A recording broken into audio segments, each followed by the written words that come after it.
Oi, gente. Assisti o debate aí na Rede TV e vim comentar aqui com vocês. Fazer uma análise um pouco diferente dessa vez. Eu vou analisar por candidato e o enfrentamento deles com outros candidatos, em vez de fazer ponto a ponto como eu tinha feito anteriormente no outro debate, também na minha análise do Roda Viva. Quero saber de vocês o que, é que vocês acham desse estilo, né, de falar por candidato. Se você chegou agora, o canal é a Nova Máquina do Tempo e eu, André Teixeira Jacobina, converso com vocês sobre política, mas também ciência e filosofia. Tem a sessão de diálogos em que eu entrevisto e converso com grandes especialistas. E toda sexta-feira, no Filosofia Popular, eu analiso filmes e séries do ponto de vista político e filosófico. Bem, vou começar pelo Cabo Daciolo, né? Que é o nosso fundo talvez um pouco humorístico e tal. Teve alguns momentos interessantes que ele disse assim, isso não é teoria da conspiração. Quer dizer, ainda bem que ele tem consciência de que a gente considera que o sal... Aliás, o sal já ficou totalmente provado que foi uma coisa que foi sugerida por uma pessoa que estava criticando o Foro de São Paulo, e aí ela não estava defendendo que existia isso, não. Ela inventou, ela própria veio a público, enfim. E aí o Olavo de Carvalho pegou isso e criou uma teoria da conspiração e que o Cabo Daciolo, enfim, falou. Ele fala da nova ordem mundial, enfim, um discurso bem conspiracionista. Teve um momento que ele falou em, se eu não me engano, parar a munição. Isso me lembrou muito um sketch do Chris Rock, dizendo que a solução para o problema das armas não era limitar armas de fogo, mas tornar a munição muito cara. Porque aí, se o cara morresse, provavelmente ele mereceu, porque a bala ia ser muito cara. Enfim, era uma piada do Chris Rock. Vamos falar de Alckmin. Alckmin fala sobre, várias vezes ao longo do debate, da necessidade de uma reforma política, de reduzir o número dos partidos.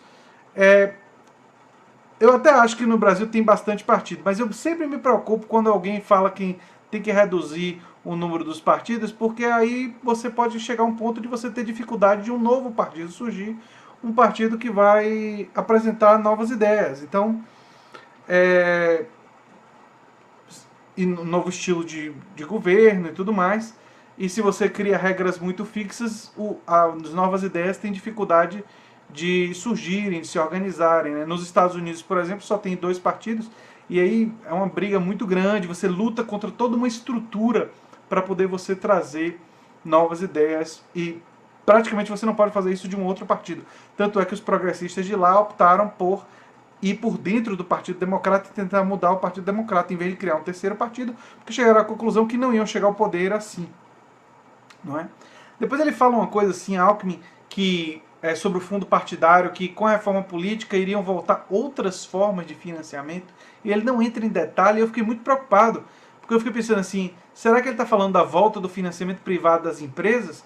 É assim que a propina legalizada acontece, é assim que quem paga a banda escolhe a música, como bem diz Boulos, né? Que continua via CPF, né? Não é CNPJ, mas continua no nosso país. Né? A outra coisa que Alckmin falou foi que dos 50 tons de Temer, que 40 dos tons são vermelhos, do PT e seus aliados, insinuando que Boulos é um deles. É bom Alckmin se lembrar, caso ele esteja esquecido, que o PSOL ele não teve cargos nas administrações do PT. Então, se apoiou em momentos, se defendeu em momentos o PT, foi muito crítico em outros momentos e não aceitou cargos. Não me consta que o PSOL tenha participado da distribuição de cargos do PT. Então, essa declaração dele, quando ele tenta mirar em Boulos, ele escorrega, né? Para dizer o mínimo, né? Boulos, inclusive, detonou ele dizendo que a carapuça serviu. Fora isso, a participação de Alckmin foi de dar sono. Minha esposa aqui cochilou um bom tempo quando estava Alckmin falando. Dava realmente muito sono. Ele ficava falando do IVA, de desburocratizar e reduzir o tamanho do Estado, mas não entrava em nada específico, né? Escorregadio como o quê, enfim. A participação de Meirelles pode ser bem resumida dizendo que ele quis dizer que ele tem competência, que ele criou um emprego e que os outros não têm competência. Aliás, quando ele resolve atacar Bolsonaro, e Alckmin não ataca Bolsonaro, e Alckmin precisa dos votos que hoje são de Bolsonaro, Meirelles acaba atuando como o cachorro treinado, que vai e faz o serviço sujo que o Alckmin nesse momento não pode fazer. E por que o Alckmin não pode fazer? Porque se o Alckmin atacar muito o Bolsonaro, ele perde a possibilidade de apoiar Bolsonaro no segundo turno. Ou que Bolsonaro apoie ele no segundo turno, como ele quer ir para o segundo turno e quer que Bolsonaro apoie ele. Então ele não pode hostilizar muito Bolsonaro agora. E mesmo na televisão ele vai ter que desconstruir, mas de uma forma que não crie muita hostilidade. Então ele está preferindo não perguntar nada para Bolsonaro. Você vê que em nenhum momento o Alckmin direcionou perguntas para Bolsonaro. Mas Meirelles tem feito esse papel, né? E questionou a competência, o conhecimento de Bolsonaro e tal. Escolheu ele como adversário, né? Meirelles. A Marina teve o grande momento da noite, quando teve uma troca com Bolsonaro sobre a questão da paridade salarial. Bolsonaro já tinha dito anteriormente que o Estado nada pode fazer sobre isso, que não é papel do Estado, na iniciativa privada, decidir por remuneração de mesma função e tal. Tem meios para resolver isso, mesmo na iniciativa privada, Bolsonaro. Transparência dos salários e funções e publicizar o currículo. Se uma mulher de currículo igual ou superior a um homem, pela mesma função, no mesmo trabalho, recebe menos, isso é discriminação de gênero. O gênero feminino está sofrendo alvo de discriminação. E isso não pode ser permitido. Simples assim. Basta que haja transparência nas contas das empresas e que isso daí seja exigido, que seja divulgado, e fiscalizado, que você resolve esse problema. Mas enfim, ela se irritou muito. Ela ia interrompendo o Bolsonaro. E aí eu quero que vocês vejam um momento para perceber por que ela interrompeu. Não foi só o que o Bolsonaro estava dizendo, que ela apoiou a Aécio e que a Aécio é corrupto. Não foram só essas coisas. Foi o fato dele ter elevado a voz. Ele fez uma grosseria. Ele começou a falar mais alto, começou a gritar. E aí, quando a palavra voltou para ela, porque ela ia interrompendo, ele falou que ela não podia interromper, ela se controlou. E aí, quando a palavra voltou para ela estava muito chateada, retada da vida. Aí ela diz, não é com gritaria que se resolve as coisas e tal. E aí ela desceu-lhe além Bolsonaro, como ela não tinha feito antes, inclusive pegando o episódio em que ele fez o gesto de uma arma em uma criança, né? Parecia até um bebê. E não é assim, não é botando arma, não é com arma que se resolve, não é com violência e gritaria que se resolvem as coisas. E foi um momento forte, né? E Bolsonaro disse uma coisa que eu vou analisar em um outro vídeo, mas ele disse, você devia ler Paulo. Gente, tem uma coisa braba por trás dessa fala de Bolsonaro. Eu não vou dar todos os detalhes agora, mas fiquem sabendo que tem vários trechos da Bíblia em que Paulo fala sobre como a mulher deve ser submissa ao homem. Vocês perceberam o que Bolsonaro fez quando levou essa dura? Aonde ele se abaixou? Usando a Bíblia para dizer que ela deve ser submissa, não deve responder a ele daquela forma? O debate vai esquentar. Boulos. O que Boulos fez? Boulos teve talvez a sua melhor participação. Ele foi muito bem no debate anterior, mas teve menos oportunidades.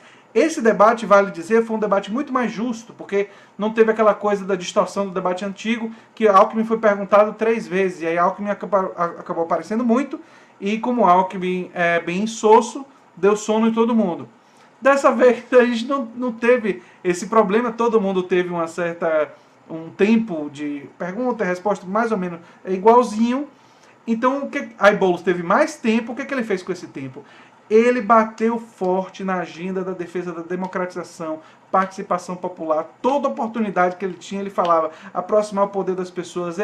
Aí quando foi falar de urna eletrônica, ele disse, não, mas não pode ser apenas votar numa urna eletrônica. Não tenho nada contra a urna eletrônica, não, mas o importante é o poder das pessoas. Quer dizer, tudo ele fazia voltar para isso.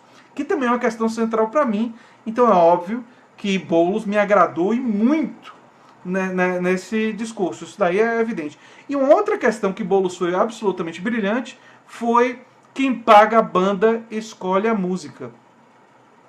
Que é o quê? Uma crítica ao financiamento privado das campanhas e como a maioria dos políticos que estavam ali, a gente pode citar Meirelles, Alckmin, Álvaro Dias, quem mais?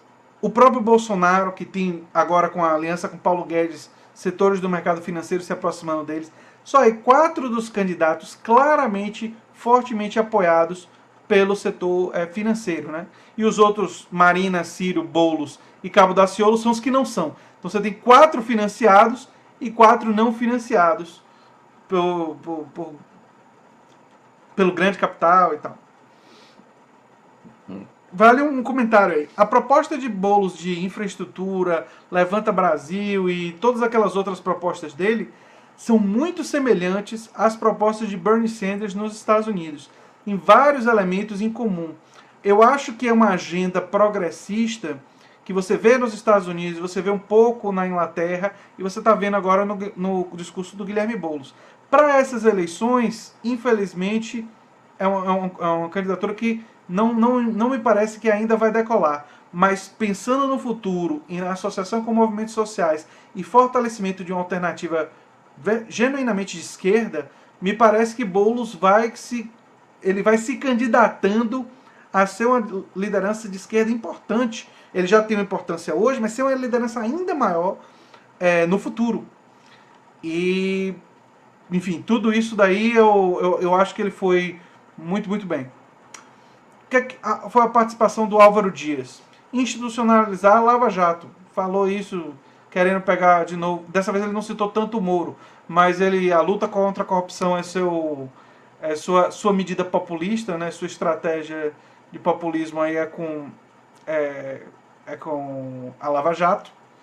E ele falou que a Arca de Noé do Alckmin não vai dar certo.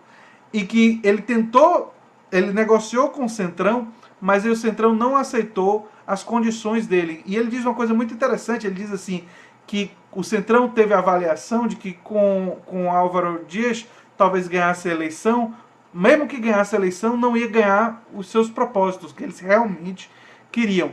No fundo, que ele deu uma acusação terrível para Alckmin. Ele lançou uma acusação terrível, porque no fundo o que ele quis dizer foi que Alckmin conseguiu apoio com o Centrão, porque Alckmin assumiu compromissos com a banda podre da política brasileira. Eu achei até que foi uma porrada acima do tom para o Álvaro Dias dar em Alckmin, porque eu pensei que eles dois estariam pensando em se aliar em um possível segundo turno. E talvez ele seja tão cínico que ele faria essa aliança mesmo depois de ter dito uma coisa dessa. Não sei. Não conheço o Álvaro Dias. Não quero afirmar isso em relação a ele. Até por não conhecer tão bem a trajetória política dele. Mas foi uma porrada. Para quem estava atento, foi uma senhora de uma porrada. Né? Ciro Gomes já tinha insinuado isso, mas Ciro Gomes não foi tão explícito. Ciro Gomes foi mais, digamos assim, polido. Vamos falar de Ciro Gomes. Ciro Gomes escolheu como alvo o Alckmin. Mostrou a diferença na PEC de gastos, mostrando que Alckmin é a favor da PEC de gastos, apoiou no governo Temer e ele é contra. Que o PSDB foi a favor e tal. Ele mostrou que, na questão do IVA, que Alckmin fica falando do IVA direto e que ele propôs o IVA e São Paulo foi contra, e depois o Alckmin... ele elogiou o Alckmin dizendo que o Alckmin evoluiu, e depois o Alckmin disse que era favorável a algo semelhante desde a época do Mário Covas. Essa parte eu tive dificuldade de entender.